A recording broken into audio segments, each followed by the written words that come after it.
વડોદરા શહેર સંસ્કારી નગરી જેના નામથી ઓળખાય છે। આ સંસ્કારી નગરીને અનેક ભેટો મળી છે।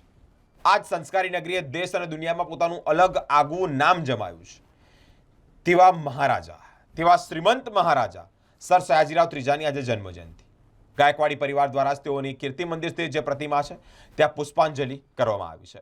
વડોદરાના મહારાજા શ્રીમંત મહારાજા સયાજીરાવ ગાયકવાડની 160મી જન્મજયંતિ અને તે જ નિમિત્તે તેઓની પ્રતિમાને પુષ્પાંજલિ અર્પણ કરવામાં આવે છે।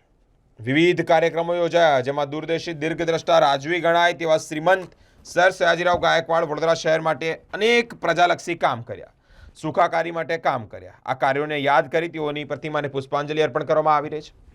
રાજમાતા શુભાંગીની દેવી ગાયકવાડ, સમરજીતસિંહ ગાયકવાડ તથા રાધિકા રાજે ગાયકવાડ દ્વારા કીર્તિ મંદિર સ્થિત તેમની પ્રતિમાને પુષ્પાંજલિ અર્પણ કરવામાં આવી।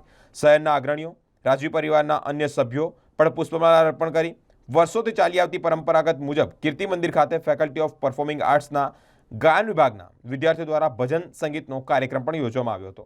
आज 11 मार्च है। आज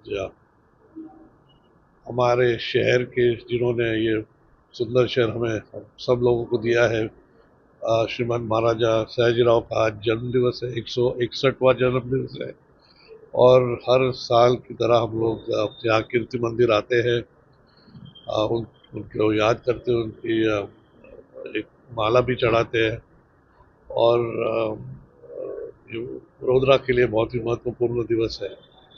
और सयाजीराव का सभी को मालूम है ये शहर में कि उन्होंने जो काम किया लोगों के लिए, उन्होंने जो लोगों को पढ़ाया, उन्होंने सोसाइटी के लिए इतना सब किया। आज उनकी वजह से ये शहर इतना बड़ा है, सुंदर है, और हम उन्हें याद करते हैं उनके 161st બર્થ એનિવર્સરી पे। ધન્યવાદ। આજ આશા રાખું છું કે એમનું જીવનથી અમે બધાને પ્રેરણા મળે અને અમે જીવનમાં અને સમાજમાં સુધાર લાવતા રહીએ। ધન્યવાદ।